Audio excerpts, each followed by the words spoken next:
خوشی کیا ہے؟ کیا سکھ کی تلاش؟ میری زندگی کے تجربات کے مطابق ایک فلسفیانہ تجزیہ۔ میں حیران ہوں کہ یہ زندگی کیا ہے؟ کھانے پینے، چلنے پھرنے، گھومنے پھرنے، جگہوں پر جانا، پہلے سے بنائے گئے رشتوں کی خدمت کرنا، والدین، چچا چچی، کزن، مامی ماما اور بہت سارے رشتے بنانا، دوستی، شادی کرنا پڑے تو زندگی گزارنا، سننا پڑھنا، دیکھنا، اور آپ کے بہت سے افعال جس کے بارے میں سوچا جا سکتا ہے، اور پھر ان تجربات کی یادیں بنانا۔ کچھ کے لیے ہمارے پاس تصویریں ہیں اور بہت سے لوگوں کے لیے میری طرح کیمرے کی عدم دستیابی یا ریکارڈ یا محفوظ کرنے کی عدم دستیابی کی وجہ سے بس یادیں موجود ہیں۔ جیسا کہ اس زمین پر ہر شخص کے ساتھ ایک فطری رجحان ہے کہ جب بھی وہ اپنے ماضی کے بارے میں سوچتا ہے تو اسے حال سے بہتر محسوس ہوتا ہے، سوائے ماضی کے اس وقت کے جہاں وہ تکلیف دہ جسمانی یا ذہنی اذیت سے گزرا ہو۔ لیکن ادراک کی اس منفیت کو بھی مثبت سوچ میں تبدیل کیا جا سکتا ہے کہ یہ ہوا لیکن اب ایسا نہیں ہو رہا ہے، اسے کسی بھی طرح سے محسوس کرنا جس کا آپ انتخاب کر سکتے ہیں۔ کبھی کبھی ہم ماضی کے بارے میں سوچ کر حیران ہو جاتے ہیں، جیسے اوہ میرے ساتھ یہ ہوا، میں کتنا خوش قسمت یا بد قسمت تھا، کیا یہ واقعی ہوا تھا یا محض ایک فریبی نظر؟ اور اگر اس کا تعلق کسی دوسرے انسان سے ہوئے تو اس کی شدت میں شاید کمی محسوس ہو۔ ہم اپنے ماضی کو ہمیشہ سنہری دور سمجھتے ہیں۔ اس کی وجہ یہ ہو سکتی ہے ہم بچے تھے جن کی کوئی ذمہ داری نہیں تھی اور صرف کھیلنا تھا۔ اس جملے میں لفظ ہے ہمارے ذہن پر مختلف اثرات مرتب کر سکتا ہے۔ ہم اس کے بارے میں کئی طریقوں سے سوچ سکتے ہیں، ایک خوشگوار انداز میں، مثال کے طور پر مجھے وہ مزیدار پیسٹری چکھنی ہے جو میں چاہتا ہوں۔ دوسرا یہ کہ مجھے اس پیسٹری کا مزہ چکھنا ہے جو میں جانتا ہوں کہ سوادج ہو سکتا ہے، پر اس میں یہ ہے کہ وہ چکھنے کے لیے مجھے کسی ایسے شخص نے پیش کیا جس سے میں انکار نہیں کر سکتا۔ لیکن میرے خیال میں بچوں کی اس عمر کے لیے انہیں کرنا نہیں ہے بلکہ جو چاہیں کرنے کی اجازت ہے، لیکن بعد میں جب وہ بڑے ہوئے تو وہ اجازت دی گئی سے کرنا میں چلے گئے۔ اس سے اتفاق کرنا ہر ایک کا مقدر نہیں، لیکن زیادہ تر ایسا ہی ہوتا ہے، اور بعد کی زندگی میں لوگ اپنی آزادی سے کہنے پر مجبور ہو جاتے ہیں کہ وہ ماضی و سنہری دور واپس حاصل کرنے کے لیے سارا پیسہ، شہرت، ملکیت قربان کر سکتے ہیں۔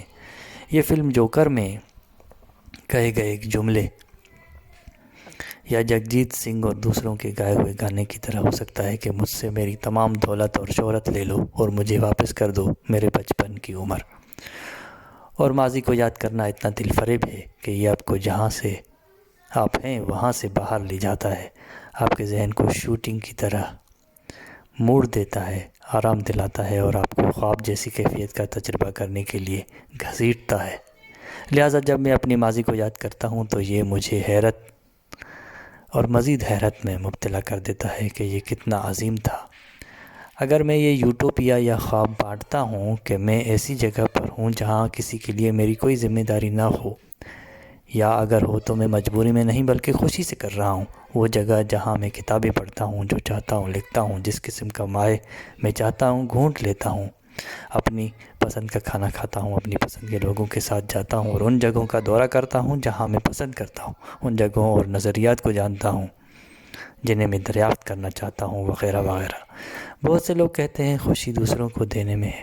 جیسے میں نے ایک فلم دیکھی تھی جس کا نام تھا سب سے بڑا سکھ، جس کا مطلب ہے سب سے بڑی خوشی۔ اس فلم میں دو دوست دولت مند ہو گئے اور خوشی کی تلاش کرنے کے لیے اپنا سفر شروع کیا۔ انہوں نے وہ سب کچھ کیا جس کے بارے میں انسان خوشی، ہنسی، جو بھی نام لے، حاصل کرنے کے بارے میں سوچ سکتا ہے، لیکن بہت سے مختلف کاموں، حاصلات، تجربے کرنے کے بعد انہیں دوسروں کی مدد کرنے میں خوشی ملی۔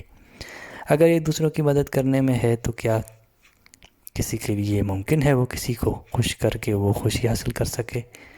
اس مدد کرنے میں اگر وہ اس دوسرے کا مسئلہ حل کر سکے، اگر وہ بنیادی ضرورت سے محروم ہو۔ ماسلو کی ضروریات کی درجہ بندی کے قانون کے مطابق اطمینان کے لیے بنیادی ضروریات کو سب سے پہلے پورا ہونا چاہیے، اور ذہنی ضروریات اور خواہشات اس کے بعد شروع ہوتی ہیں، یہاں تک کہ بنیادی ضروریات کے حصول کا مطلب یہ نہیں ہے کہ وہ طویل عرصے تک خوش رہے گا۔ کامیابی کے بعد اس کے پاس خوشی کے کچھ لمحات یا دن ہو سکتے ہیں، لیکن دوبارہ وہ خود کو خالی محسوس کرنے کا پابند ہے۔ اور میرے تجربے کے مطابق دوسروں کی مدد کرنے سے آپ مسئلے کے حل کے بارے میں خوش ہو سکتے ہیں، لیکن جب آپ کو لگتا ہے کہ یہ سب سے چھوٹا مسئلہ ہے جسے میں نے حل کیا ہے۔ اگر میں اپنے بارے میں بات کروں تو میں دوسروں کی مدد کرنے کے لیے اچھی پوزیشن میں نہیں تھا، لیکن مجھے اس سے زیادہ مدد کی ضرورت تھی۔ یہاں تک کہ اگر میں کسی کا مسئلہ حل کرتا ہوں اور اس کے بدلے میں خوشی کی توقع رکھتا ہوں تو یہ سطحی ہے اور بغیر کسی توقع کے یہ روزمرہ کے معمول کے کام کی طرح محسوس ہوتا ہے۔ میں نے بچپن میں ڈرامہ دیکھا تھا، سکھنجی بستی، سندھی ڈرامہ، سکھوں کی بستی، خوشی یا اطمینان کی وادی، یا جو بھی نام رکھو، جس میں ایک خاندان سکھ کی تلاش میں ایک شہر گھومتا پھرتا ہے اور سفر کرتا ہے، لیکن وہ سکھ انہیں کہیں بھی نہیں ملتا۔ اور مصنف نے ڈرامے کا اختتام اسی جملے پر کیا کہ کہیں پہ کوئی ایسی جگہ ہے ہی نہیں جہاں آپ کو سکھ ملے۔ اسی طرح ایک اور ڈرامہ جس میں 4-5 بھائی تھے، ان میں سے ایک بہت سیدھا تھا، اس نے سادہ زندگی گزاری، وہ مرصع تھا، وہ دنیا کی بھاگ دوڑ میں دلچسپی نہیں رکھتا تھا، افسردہ رہتا تھا اور اسے مینٹل اسائلم میں داخل کر دیا گیا، جو کہ ذہنی بیمار لوگوں کے لیے جگہ ہوتی ہے۔ کچھ مہینوں کے بعد وہ ٹھیک ہو گیا اور اسے گھر لے آئے۔ اس نے تجربہ کیا کہ اس کے بھائی ہر وقت جائیداد پر ایک دوسرے سے لڑتے رہتے ہیں اور یہ ماحول کو اتنا ظالم بنا دیتا ہے اور اس کے لیے جینے کے قابل نہیں، جیسے وہ ذہنی پناہ میں وہاں مینٹل ہاسپٹل میں سکون سے رہ رہا تھا، جہاں اسے اسی قسم کی کوئی چیز نظر نہیں آتی تھی، نہ کہ ایسی جنگیں، تناؤ کا شکار لوگ۔ اس لیے اس نے دوبارہ پاگل ہونے کا ناٹک کیا اور پھر پاگل خانے جانے کا فیصلہ کیا۔